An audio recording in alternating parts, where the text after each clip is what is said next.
Ataku manyana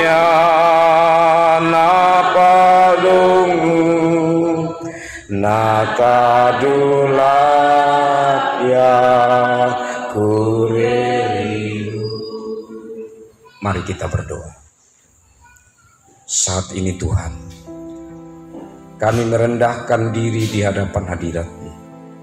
Dalam kesempatan kami beribadah bersama, kami menyadari sesungguhnya kami tidak layak di hadapan hadirat-Mu Tuhan. Kami anak-anak-Mu yang tidak jarang melakukan hal-hal yang tidak berkenan di hadapan hadirat Tuhan. Dan saat ini, di saat kami menghadap hadirat-Mu ya Allah yang Maha Kudus, Maha Suci, kami mohon, mari ampuni kami. Layakkan kami untuk menyembah Dikau dalam roh dan kebenaran, sehingga ibadah kami ini memuliakan Dikau dan membawa berkat bagi kami.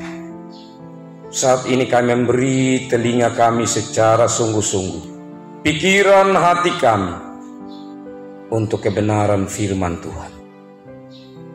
Kami menyadari tanpa campur tangan Roh Kudus, kami tidak mampu untuk memahami maksud firman Tuhan. Dan kami tidak mampu untuk melakukannya. Karena itu, dengan karya Roh Kudus, biarlah firman-Mu kami dengar dengan baik, kami renungkan dengan baik, kami terima untuk kami lakukan. Dan hamba-Mu yang saat ini akan menyampaikan pemberitaan sabda-Mu, hamba adalah manusia yang tidak layak. Mari layakkanlah hamba-Mu ini ya Tuhan. Biarlah Roh Kudus melingkupi dan berbicara lewat hamba-Mu ini. Mari datang dan berfirman. Dalam Yesus Kristus firman hidup, kami berdoa kepada Bapa di sorga. Amin. Firman Tuhan dari Injil Lukas pasal 13 ayat 31 sampai ayat 35.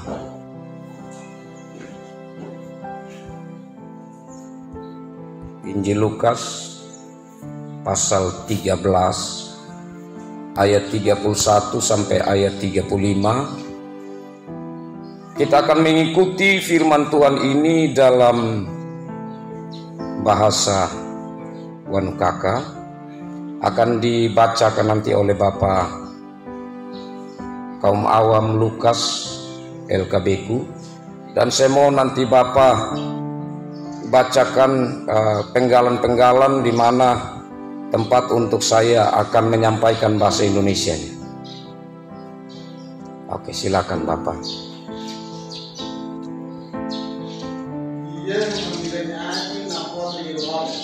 Tuhan Yesus mengeluh atau meratap di kota Yerusalem.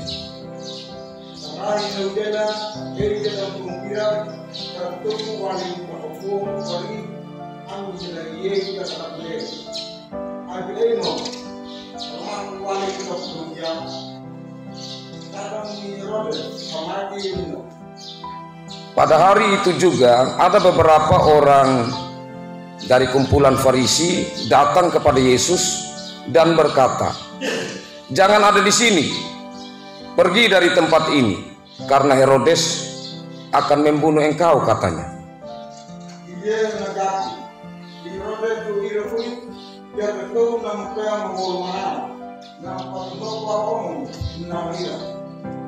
Yesus menjawab, "Herodes orang jahat itu, dan yang tahunya hanya berbuat kesalahan, dan yang berperilaku seperti itu adalah anjing hutan yang jahat."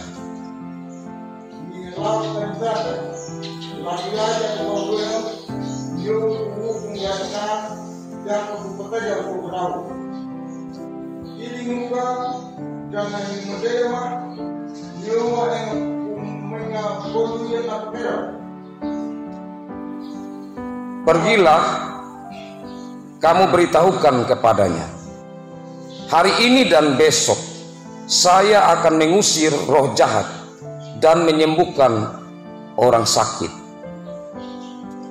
Tetapi tidak lama lagi saya akan menyelesaikan pekerjaan saya.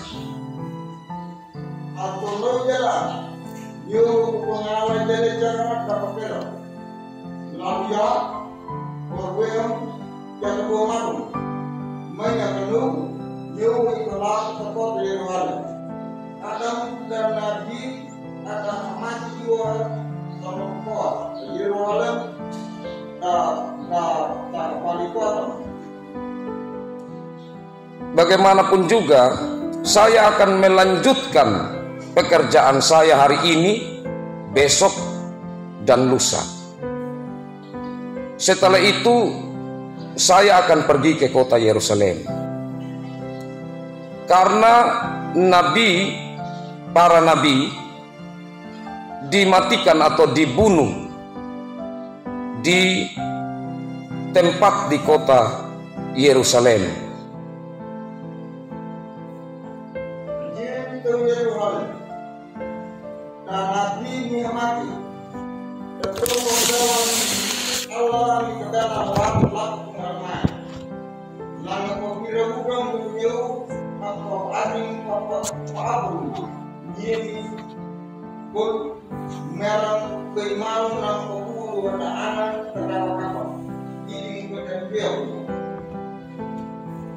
Kalian orang Yerusalem,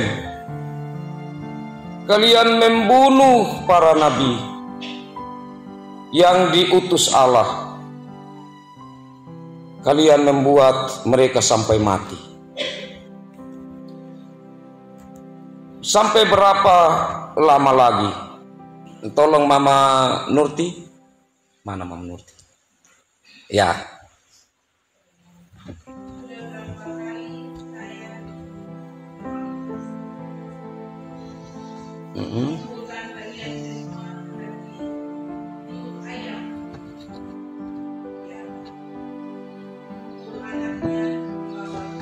Iya. Oke, lanjut Bapak Komawan. Dia dari Allah dan Yehudi dan banyak paling yang ingin dan kita mau lakukan air kemen penyu tenaga na raja nama angin terlalu ngarang itu. Karena itulah Allah tidak lagi menyertai kalian. Kalian tahu, dari sekarang kalian tidak lagi melihat saya sampai kalian berbicara. Diberkatilah Dia, Raja kita yang datang dalam nama Tuhan. Dalam nama Tuhan. Terima kasih Mama Nurti. Demikian bagian sabda Tuhan. Berbahagialah kita yang selalu rindu untuk memelihara sabda Tuhan dalam hidup kita. Shalom. Puji Tuhan, ini yang dari awal kami dikukuhkan di jemaat Baliloku sampai sekarang mereka masih eksis dalam Tuhan. Ada dalam pekerjaan luar biasa. Kita beri kemuliaan untuk Tuhan. Itu karena apa, Bapak? Apakah karena kebaikan kita? Pertama-tama tidak. Kebaikan Tuhan yang memilih anak-anaknya. Siapakah kita yang layak membanggakan diri? Itu semua karena kasih kemurahan Tuhan.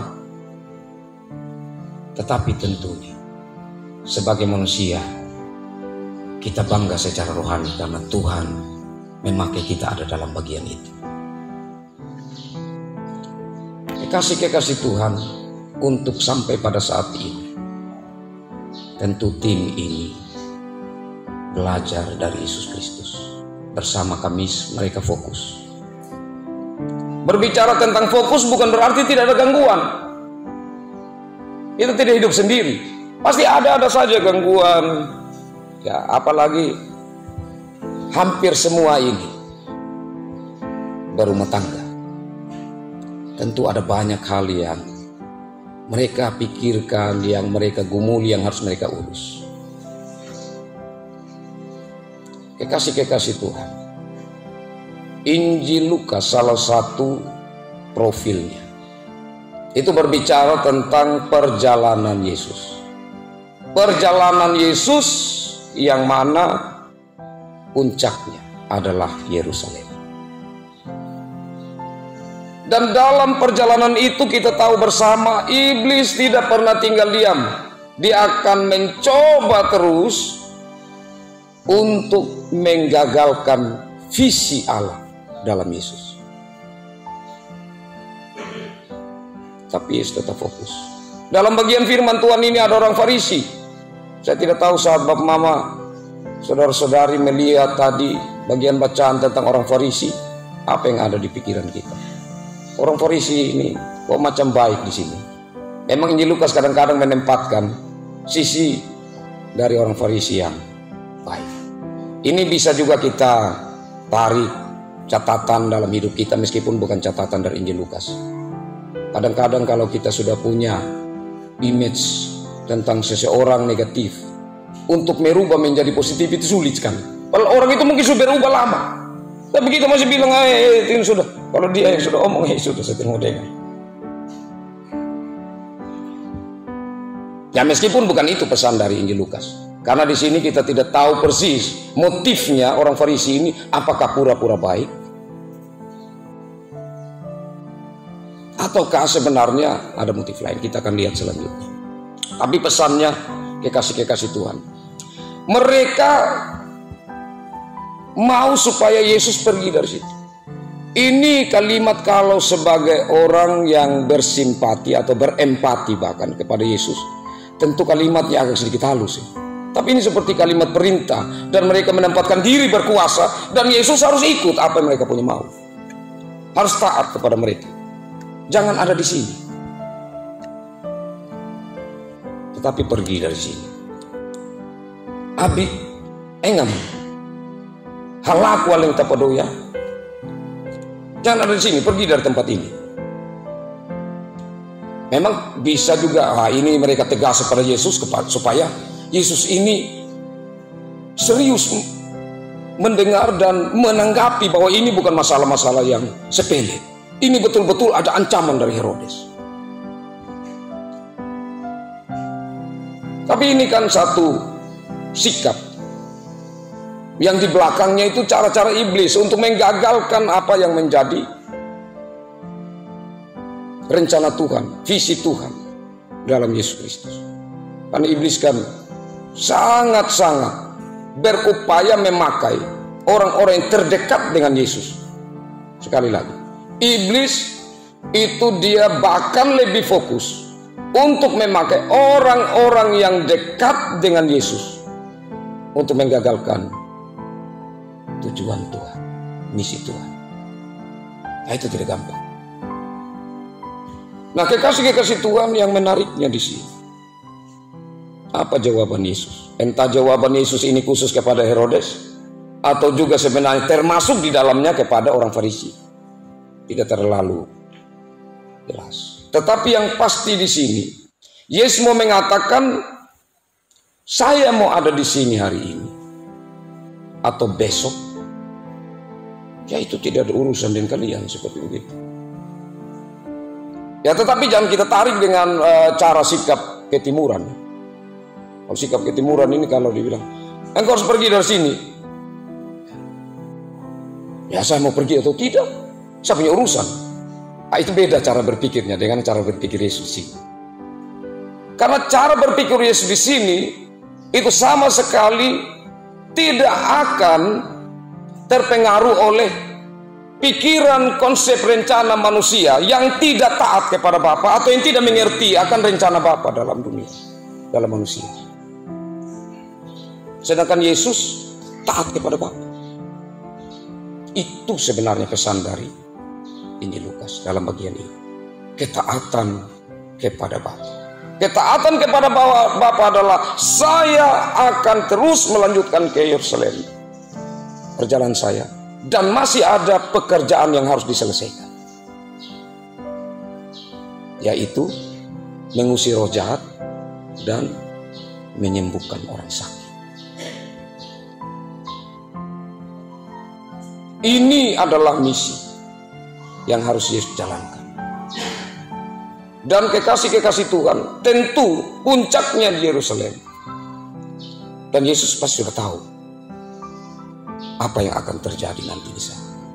Bahwa di sanalah cawan penderitaan itu diminum habis. Sampai di kayu salib sudah selesai. Yang dengan keringat seperti darah, kalau bisa cawan ini lewat. Tetapi itu bukan saya. Secara manusia sejati Yesus merasakan tidak gampang. Ini menunjukkan bahwa kita meneladani Kristus yang benar-benar harus penyerahan diri dan tetap taat kepada Bapa. Hidup ini sebenarnya kalau saya mau simpulkan saja, hidup ini adalah ibadah. Taat kepada Bapa tetap ada dalam lingkaran hidup yang mesra dengan Bapa. Tidak taat seperti Adam dan Hawa keluar diusir. Bangsa Israel dari Mesir dipanggil kembali masuk ke Eden. Tidak taat dibuang lagi ke Babel. Lanjut ke Persia. Jadi sebenarnya ketaatan. Dan ini yang Yesus mau ajarkan kepada murid-murid. Tetapi kita tahu dari khotbah kemarin, minggu sebelumnya, dan minggu nanti ini, 3 pemberitahuan tentang penderitaan Yesus. Yang puncaknya Yesus kemudian ada di Yerusalem. Itu sebenarnya kan mau menunjukkan ketaatan kepada Bapa seperti apa yang disampaikan Yesus kepada khususnya para murid. Tapi apa yang terjadi? Yang Yesus sendiri sampaikan khusus kepada murid, tapi saat Yesus ditanggal disalib, Petrus yang mau coba-coba sih sampai menyangkal. Dan saat Yesus disalib di mana mereka?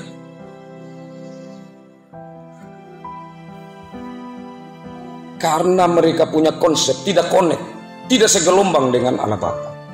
Dalam hal ini kita perlu untuk selalu mengkoneksikan akan misi kita dengan misi yang Bapa sendiri. Dan kita bersyukur kekasih-kekasih. Salah satu wujud dari misi yang Tuhan nyatakan adalah lewat Yayasan Suri. Untuk kita sumbah, khususnya kita di Wonokaka. Itu bukan hal yang mudah. Dan dalam misi ini, kekasih-kekasih Tuhan, ini bagian yang terakhir. Ada hal yang sangat penting yang harus dirasakan seperti yang Yesus tunjukkan. Oh Yerusalem, itu apa? Itu ratapan Yesus yang menggambarkan akan ratapan Bapa, isi hati Bapa terhadap manusia yang menolak kebenaran, bahkan membunuh orang yang membawa kebenaran. Tidak gampang.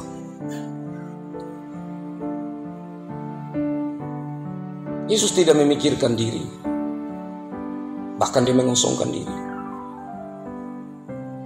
Dia mengambil rupa manusia, tetapi di situ ia melihat bahwa gambar dan rupanya yang diciptakan oleh dia, yang sudah jatuh dalam dosa, tidak punya kemungkinan untuk selamat, bahkan yang menolak dia. Itu satu ratapan. Dari sini kita belajar. Kadang-kadang kalau kita menghitung air mata kita lebih banyak untuk diri kita sendiri. Boleh dibilang kadang kita cengeng. Disakiti kita menangis dan seterusnya. Ya memang kan namanya kita punya hati, punya perasaan. Tetapi apakah kita punya ratapan untuk orang lain? Itu menjadi pertanyaan. Saat saya menyakiti orang lain menyakiti saya tersakiti dan saya sedih dan saya pilu, teriris. Tetapi saat saya menyakiti orang lain, apakah saya punya perasaan itu? Yesus mengajarkan perasaan itu. Dalam hal ini kekasih-kekasih Tuhan, membereskan diri. Kalau mengatakan kasihlah sama manusia seperti dirimu sendiri artinya kita sudah beres. Dan kemudian bagaimana kita mengasihi orang lain? Karena soal kasih terhadap diri sendiri itu sebenarnya tidak susah.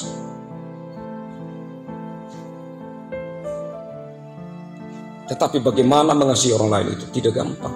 Apakah saya mengasihi diri saya sendiri? Saya berdosa, Tuhan ampuni saya. Tapi apakah saya punya ratapan untuk orang yang berdosa? Atau orang yang belum datang kepada Kristus? Atau orang yang belum pernah mendengar berita Injil, kabar baik? Apakah lewat hadirnya Alkitab dalam Wonokaka, khususnya yang sudah melewati proses panjang Injil Lukas, itu membawa motivasi tersendiri bagi saya dan Bapak Mama. yang meratap akan orang-orang yang mungkin firman Tuhan selama ini belum sampai ke hati mereka yang terdalam. Dengan ini, ratapan kita menjadi bagian yang segelombang dengan ratapan Bapa, dengan ratapan Yesus Kristus untuk Yerusalem. Kekasih-kekasih Tuhan, itu menjadi perenungan kita. Tapi tentu sebentar mungkin dipandu oleh Bapak Sekum, kita akan memikirkan apa yang harus kita lakukan. Tuhan memberkati firman-Nya dan memberkati kita semua. Amin.